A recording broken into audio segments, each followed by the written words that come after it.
This one might get my YouTube channel taken down, demonetized, or a strike. So please leave a comment down below.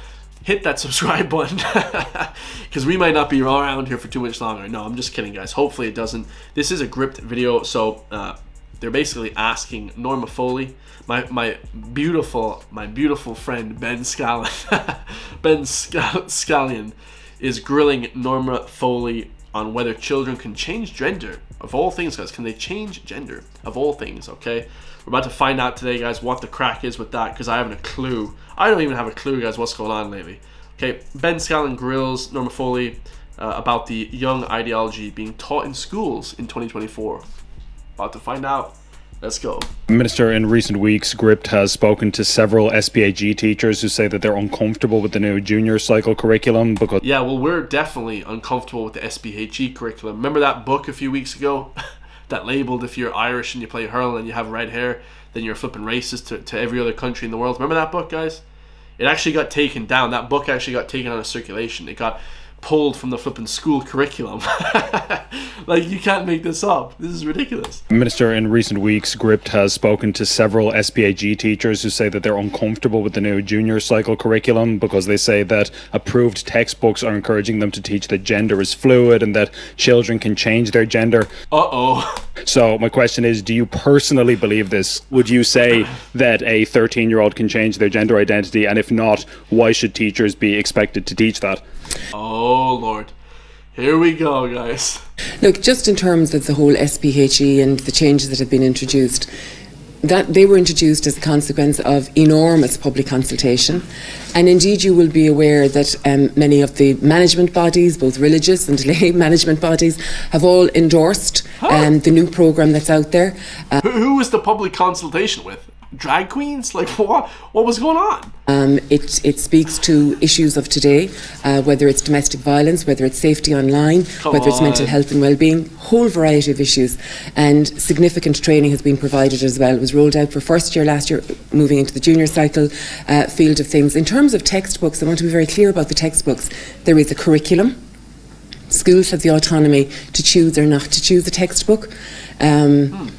So long as it meets the curriculum demands. But to be fair, that autonomy, and I trust the professionalism of the staff, that they choose the books that represent the curriculum. So that autonomy is there. But you know, she avoided the question entirely there. So it's the greatest non-answer that I've ever heard.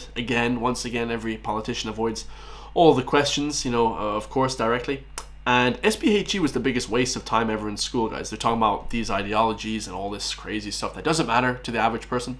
Okay, what matters here to me as a young man is how to make money. Maybe we should have a class on how to make money, how to not work a flippin' whatever, you know, how to run your own business, okay, how to make money that's not working for somebody else. Because, like, let's try and do some sort of entrepreneurialism, okay, with kids and stuff like that in schools, rather than teaching them about, you know, nonsense things. Represent the curriculum. So that autonomy is there. But Minister, I mean, you're the Minister for Education, and as you know yourself, there's significant controversy around this among parents when we're talking about gender ideology, among teachers, as I've said, and you know that much of that feedback that you're talking about, the public consultations that were done, resulted in significant backlash specifically to the gender identity parts of the curriculum which are contained within the NCCA specifications. So again, just to come back to my original question, do you believe that a teenager of, say, 13, 12 years old can change their gender?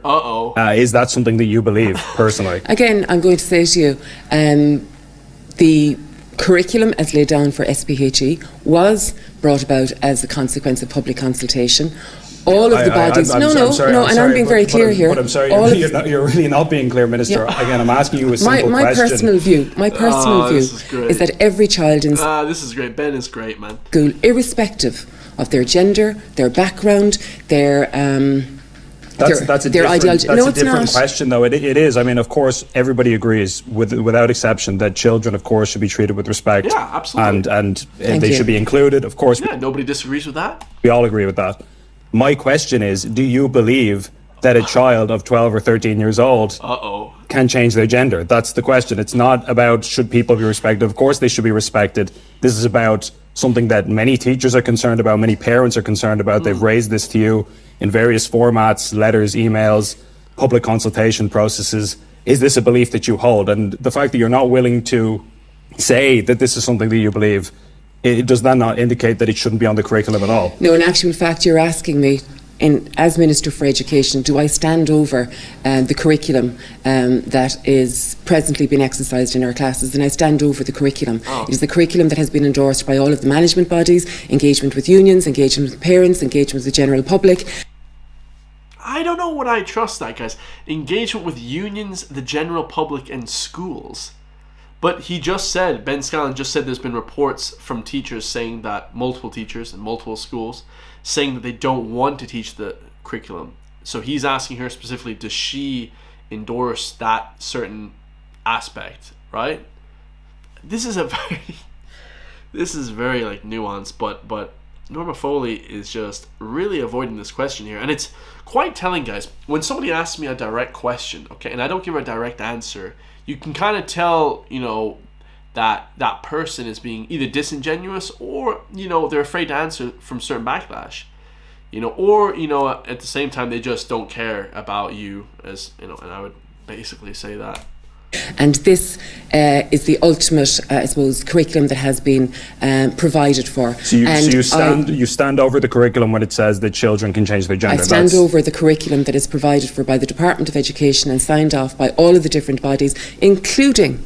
I would love to see the signing off of these different bodies. Can we see a signing off of the public health system, the public schools, the teachers? Like, there isn't one. We can't ever see that signing off, guys. She's making that up. Okay, that's just fairy dust. It's just, it's non-existent, guys. Okay.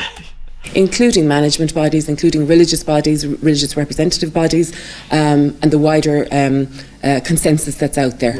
Well, the very last question, and I don't want to take up too much time, but would you not understand how some people will say this is effectively like passing the buck? Because, you're the Minister for Education. Of course, you have the ultimate responsibility over what children are being taught at a national level in classrooms across the country. And yet you're here saying, oh, well, I approve what these various state agencies said and these bodies. And yeah, of course she's going to approve of those, the NGOs and the whole state agencies, the people that are paying her to say it. Of course she's going to agree with it. Like, what? It's almost like an attempt to pass the responsibility around. What I'm asking you for your position as the minister who's in charge of all of these groups, they report to you, not the other way around.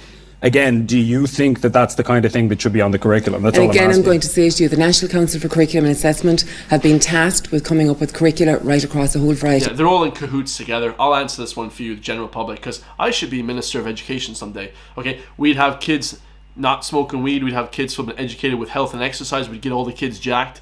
We'd have kids thinking rich and growing rich. Okay, they'd have good relationships with women and guys. Okay, there'd be no games and manipulation tactics in relationships. Okay, I would completely change the curriculum, completely overnight, guys. County Gaines would change the curriculum overnight. You best believe that, my beautiful Irish public. The National Council for Curriculum and Assessment have been tasked with coming up with curricula right across a whole variety of subjects. To devise that curricula, there was significant public consultation. As a consequence of that, a curriculum was devised. I stand over the process as Minister for Education. I stand over the curriculum that's there as Minister for Education. As indeed, as I pointed to you, so do many, many other bodies who've been engaged in this process. But they're not the Minister. And again, for about the fourth time, I'll say to you, as Minister for Education, I stand over the process of consultation that took place, and I stand over the curriculum that has been designed in this respect. Thank you, Minister. More lies in the sea, guys. Okay, absolutely fire. Good questioning from Ben Scallion, my man. Go check out GRIPT Media, of course. They have a massive channel. Go like, comment, share their stuff. Go comment, subscribe to my channel as well, guys. It's just, he's correct, guys. It's passing the buck, passing the responsibility. She looks like a supervillain. Personally, I think she looks like a supervillain out of, James Bond or something like that. But it is what it is, guys. They hire these people. You guys vote them in. I wouldn't vote her in. I don't know who voted her in, but somebody voted her in, okay? Somebody appointed her as minister. I wouldn't appoint her minister of anything. Matter of fact, I would definitely fire her. And I would hire someone like myself, guys, teaching kids and, young people. Instead of SPHE class, I would say how to pay your taxes, how to get rich, okay? Because you don't want to be a flipping slave your whole life. And that's where I put it, guys. I love you all. Stay free, my beautiful people of Ireland. I love you all. And I'll see you all in the next one, guys. Peace.